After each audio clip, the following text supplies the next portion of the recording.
Most people remember Ray Charles as a man made of rhythm and soul, a genius seated at the piano, transforming every note into fire. Born into hardship and raised in the Deep South, Ray knew life without sight, without privilege, without comfort. But entirely unknown to the public is A Night from the early 1950s. A night that slipped through history, remaining untouched, except in Ray's memory and in a song he never recorded. It happened in 1954. Ray was touring relentlessly, traveling from town to town with his band, performing at dance halls, jazz clubs, hotel bars, anywhere that would have him. Fame hadn't fully arrived yet.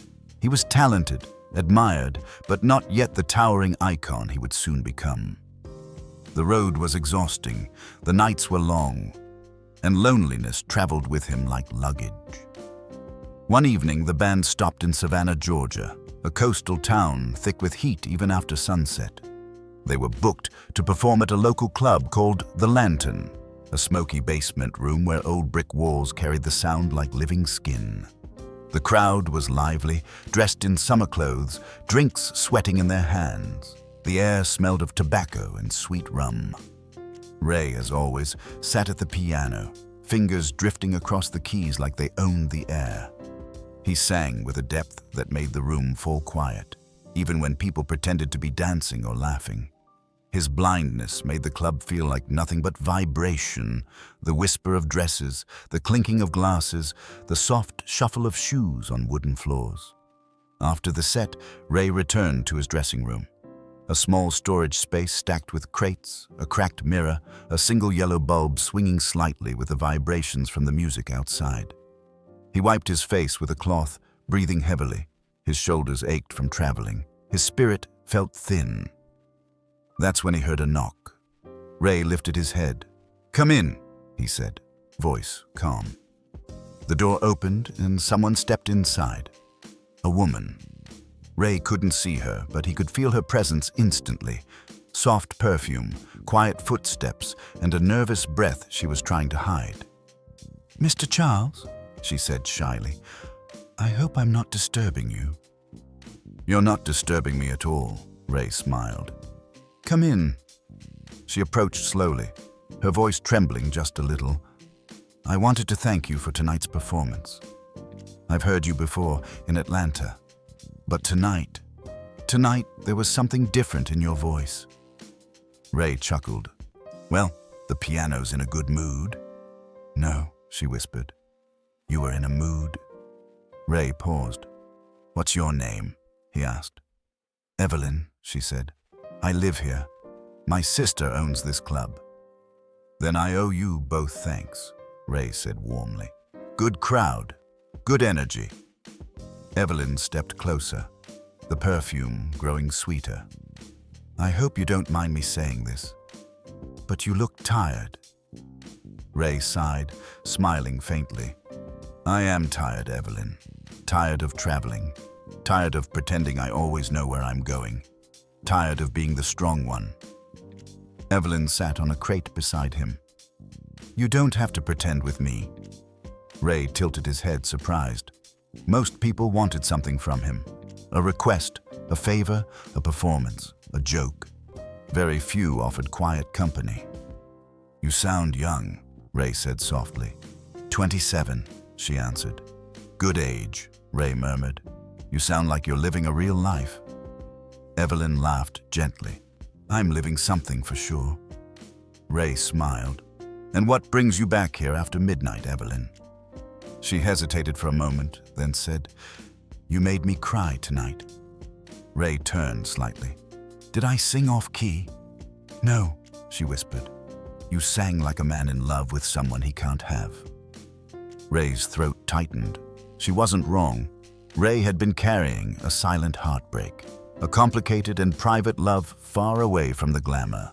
A love that didn't belong to the stage, didn't belong to the fame, and certainly didn't belong to the public.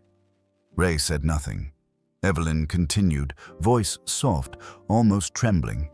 "When you sang, I felt something in your chest, like longing." Ray inhaled slowly. "You hear all that, do you?" he asked. I've heard longing my whole life, she whispered. Ray realized she wasn't flirting. She was remembering something. And for the first time that night, Ray realized Evelyn wasn't just listening to his music. She was listening to him. The silence between them thickened, not with tension but with recognition, that strange and fleeting intimacy that arrives between two strangers who feel what the other feels. Then Evelyn said something Ray did not expect. "Would you play for me?" she whispered. Ray raised a brow. "The band will think I'm a piano with legs if I don't take a break." Evelyn smiled. "Just one song, something you've never sung on stage?" Ray went quiet. He reached toward the piano standing in the corner, an older upright that had lived in the club longer than the paint on the walls. His fingers touched the keys, dusty, uneven, slightly sharp on the high notes. He began to play.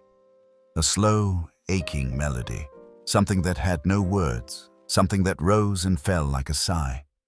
Evelyn sat beside him, her hands folded, her chest rising with the rhythm as if she could see the music even when Ray could not. She whispered, "I've never heard anything like that." "It's a song I never finished," Ray said. "Not for the audience, just for nights like this." Evelyn let the music wrap around her like a memory too heavy to name. When Ray finished, Evelyn reached out, just lightly, fingers brushing the top of his hand. "You must be lonely," she said gently. Ray did not answer, because loneliness was not a condition for him. It was a geography he lived in daily. She slid closer, just enough for Ray to feel her warmth against his arm. "Do you ever want to be held?" she asked softly. Ray inhaled sharply. "More than you think," he said.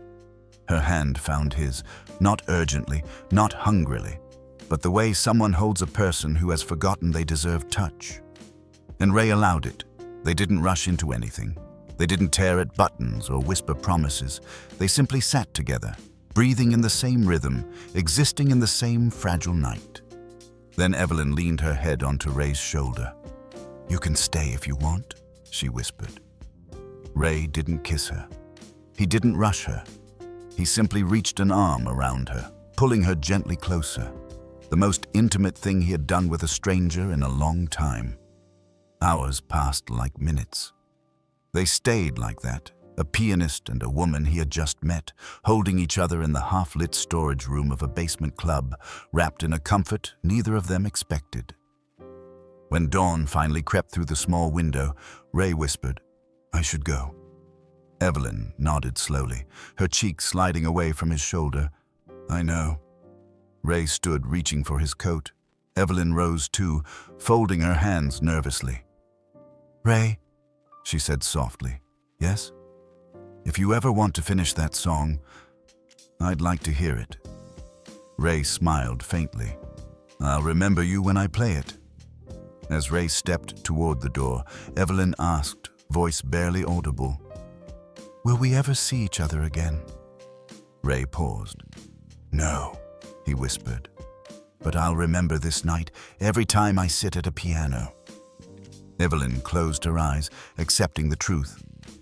Ray stepped into the hallway, feeling the morning chill. Before he left the building, he heard Evelyn call out, "Ray?" He turned back slightly. Her voice trembled. "Thank you for letting yourself be held." Ray's heart cracked open. He tipped his head toward her, then disappeared into the rising Savannah sun. He never came back to that club. He never saw Evelyn again. And he never recorded that song. But somewhere inside every slow ballad he ever played afterward lived the memory of a woman who listened to him, not as a legend, not as a performer, but as a man made of loneliness, longing, and a night that asked nothing of him except honesty.